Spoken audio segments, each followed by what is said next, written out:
It's no secret that the Quran and I have had our differences in the past. But I'm a man of peace and love, so to avoid ongoing hostility and conflict, I'd like to extend an olive branch by sharing my favorite verse of the Quran.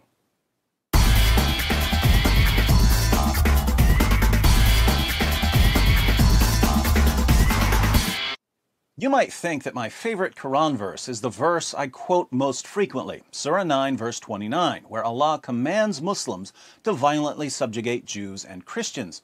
But this isn't my favorite Quran verse at all. I just quote it a lot to help people understand 14 centuries of jihad. Since Surah 9, verse 29 isn't my favorite Quran verse, you might think that I'm referring to one of the amusing verses I often use to refute common Muslim arguments. For instance, when Muslims claim that the Quran contains scientific miracles, I like to point out that the Quran says that Dhul Qarnayn traveled so far west he found the place where the sun sets, and that the sun sets in a muddy pool, and that stars are missiles that Allah uses to shoot demons to keep them from sneaking into paradise and listening to his secret plans, and that semen is formed between the backbone and the ribs. As helpful as these verses are, however, they're not my favorite. My favorite verse of the Quran is found in Surah 33, Surat Al-Ahzab, one of the most freakishly disturbing chapters of the Quran, and that's saying something. What's amazing about Surah 33 is that, as nauseating as it is, we only have about a third of what it originally said. What we have today is what was left after Muhammad's wives and others sanitized it by removing some of the most abominable and sickening parts. Muslim sources show that more than 100 verses of Surah 33 are now missing. In Abu Ubaid's Kitab Fada'il al-Quran, Aisha declares, Surat al-Ahzab, Surah 33, used to be recited in the time of the Prophet with 200 verses, but when Uthman wrote out the codices, he was unable to procure more of it than there is in it today. Surah 33 in today's Quran only has 73 verses, but it originally had around 200. That's a lot of missing verses. And we know what some of these missing verses said. In Sunan ibn Majah, 1944, we read, It was narrated that Aisha said, the verse of stoning and of breastfeeding an adult 10 times was revealed, and the paper was with me under my pillow. When the Messenger of Allah died, we were preoccupied with his death, and a tame sheep came in and ate it. We discussed the verse of breastfeeding an adult 10 times in my Sheepgate video, which I'll link to at the end of this video in case you haven't seen it yet. In brief, before more than 100 verses were removed from Surah 33, one of the verses said that if a man and a woman aren't married to each other but they need to be alone together for some reason, the woman is required to breastfeed the man 10 times so that he'll feel like her son and won't be tempted to have sex with her. So according to Allah, the proper Islamic way for women to avoid sexually arousing men is to put their breasts into men's mouths this many times. Fortunately, Muhammad's wives had a better understanding of human nature than Allah did, so they conspired to remove that verse and other verses when Muhammad died after he was poisoned to death by a Jewish woman whose family had been slaughtered by Muslims. But in my humble opinion, Muhammad's wives should have taken out the entire chapter. Keep in mind, this is the chapter where Allah gives Muhammad special permission to break the 4-wife limit. Muslims are allowed to marry up to 4 women and girls, but in Surah 33, verse 50, Allah tells Muhammad that he can have as many wives as he wants. How convenient that the man who was receiving the revelations got the most sex partners.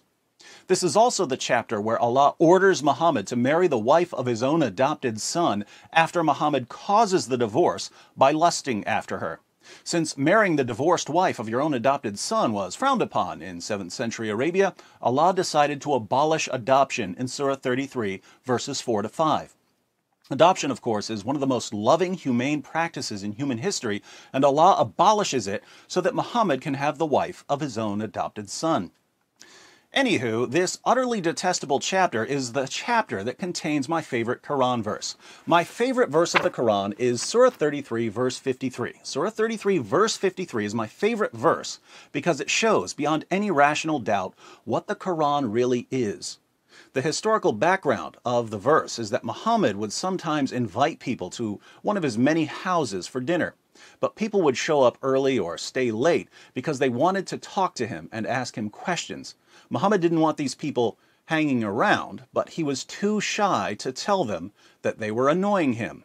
That's when Allah stepped in and revealed Surah 33, verse 53. O you who believe, enter not the Prophet's houses unless permission is given to you for a meal, and then not so early as to wait for its preparation. But when you are invited, enter, and when you have taken your meal, disperse without sitting for a talk. Verily, such behavior annoys the Prophet, and he is shy of asking you to go. But Allah is not shy of telling you the truth. And when you ask his wives for anything you want, ask them from behind a screen that is purer for your hearts and for their hearts. And it is not right for you that you should annoy Allah's messenger, nor that you should ever marry his wives after him, i.e., after his death. Verily, with Allah, that shall be an enormity. Now, think about this. Muhammad doesn't like people showing up early for dinner or hanging out afterwards. He's a busy man, and Islam's most trusted sources say that he liked to have sex with all 9 of his wives on the same night, as we read in Sahih al-Bukhari, number 5068. Narrated Anas, the Prophet used to go around, have sexual relations with all his wives in one night, and he had 9 wives. Sahih al-Bukhari, number 5215. Narrated Anas bin Malik, the Prophet used to pass by, have sexual relations with all his wives in one night, and at that time he had 9 wives. Sahih al-Bukhari, 268. Narrated Qatada, Anas bin Malik said, the Prophet used to visit all his wives in a round, during the day and night, and they were 11 in number. I asked Anas, had the Prophet the strength for it? Anas replied, we used to say that the Prophet was given the strength of 30 men. And Sa'id said, on the authority of Qatada, that Anas had told him about 9 wives only, not 11. Surah 33, verse 50, gives Muhammad special permission to have more sexual partners than anyone else. And Muhammad wants to go from house to house, having sex with 9 women and girls a night. Now, obviously, if you're trying to have sex with 9 women and girls a night, not counting your slave girls, you don't have a lot of time for chit-chat. But Muhammad's followers want to talk to him, even if it interferes with his sexy time. Sadly, Muhammad, the guy who brags about having sex with 9 women and girls in one night, is just too shy to tell his followers to stop bothering him, so Allah has to intervene and tell them not to annoy Muhammad.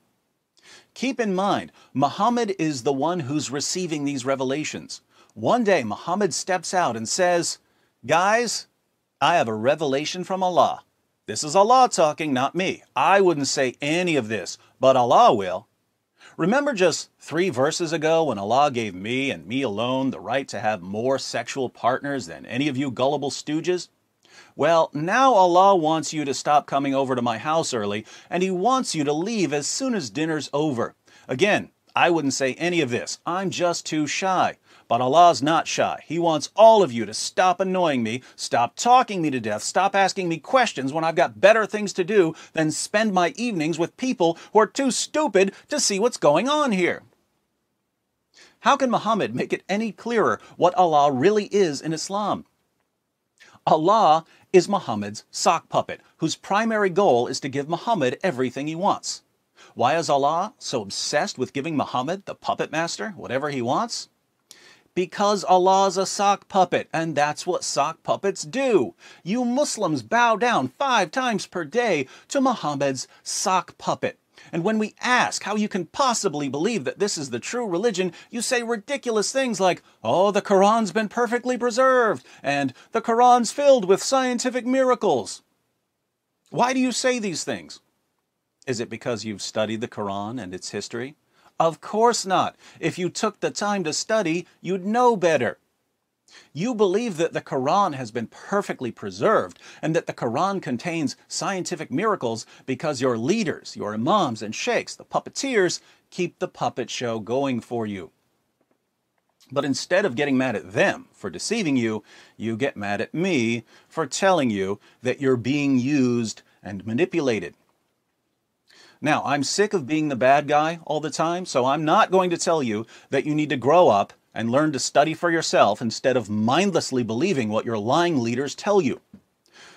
I wouldn't say that to you because I want to be nice. But I'm happy to inform you that I recently received a revelation from Allah. And Allah isn't nice. He tells you what you need to hear, even if it hurts. Grow up and learn to study for yourself instead of mindlessly believing what your lying leaders tell you. Listen to the super genius David Wood, or you're doomed. And be sure to watch this video about Muhammad's wives conspiring to remove parts of the Quran. Pretty creepy reducing Allah to a mere sock puppet, don't you think? But Surah 33, verse 21 of the Quran says that Muhammad is the pattern of conduct for mankind. So if Muhammad treated Allah like his personal sock puppet, and Muhammad is the pattern of conduct for mankind, the only way we can avoid treating Allah like this is to reject Islam.